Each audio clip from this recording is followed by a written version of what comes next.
Final గా మేమందరం ఎక్కి కూర్చున్నాం ఈ రైడ్ లో. భలే అనిపించింది. ఇట్లాంటి రైడ్స్ ఇండియాలో చాలా ట్రై చేసిన, బట్ ఇదేంటంటే కొంచెం ఎక్సైటెడ్ గా అనిపించింది, ఫ్యాన్సీగా ఉంది కాబట్టి. సో ఆగకుండా వెంటనే పోయి టికెట్లు అయితే తీసుకున్నాం. తీరా టికెట్ తీసుకున్నాక ఏమైందో నేను లాస్ట్ వీడియోలో చెప్పినా కదా, ఒకవేళ చూడకపోయింటే కింద లింక్ ఇస్తున్నా, చూసేసేయండి. ఇక స్తవ్యన్ మాత్రం దీని రియాక్షన్ చూడాలి, భలే క్యూట్ గా ఇచ్చి. మళ్ళీ ఈ రైడ్స్ అన్నిటికీ ఒక టైమింగ్ కూడా. అన్ని రైడ్స్ లో ఒక పేరెంట్స్ ని మొత్తం ఫ్యామిలీని అలో చేసిన ఏకైక రైడ్ కాబట్టి బాగా ఎంజాయ్ చేసినాము. పోయి క్యూలో ఫస్ట్ నిలబడ్డాము, ఎందుకంటే ఇందులో కూర్చుంటే బాగుంటది ఎక్స్పీరియన్స్ అని చెప్పేసి.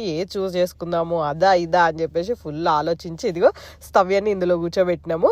అండ్ వాడు మాత్రం భలే ఎంజాయ్ చేసిండు. ఇట్లా షాక్ అయి చూసిండు అనమాట కాసేపు, బట్ దిగనంటున్నాడు. రైడ్ తర్వాత కూడా బాగా ఎంజాయ్ చేసిండు. అండ్ నేను కూడా ఫస్ట్ టైం ఇట్లా హార్స్ మీద కూర్చోవడం. మేబీ చిన్నప్పుడు కూర్చొని ఉంటా, నాకు అంత గుర్తులేదు. చెప్పిన ఇంత ఫ్యాన్సీగా అయితే నేను ఇండియాలో ఎప్పుడు ట్రై చేయలేదు. ఇక చింటూ విషయానికి వచ్చేసరికి సాక్రిఫైస్ చేసిండు. నార్మల్ గా చింటూకి ఇట్లాంటివి అంటే భయము, సో నేను ఎక్కనని చెప్పేసి కూర్చున్నాడు.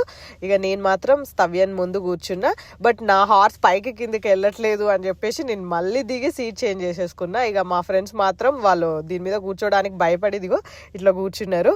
కొంతమందికి రైడ్స్ అంటే చాలా భయము. అట్లా మీ దాంట్లో ఎవరైనా ఉన్నారా? మీరు భయపడతారో లేదో కమెంట్ చేయండి. నేను మాత్రం మస్తు ఎంజాయ్ చేస్తా ఇట్లాంటి రైడ్స్.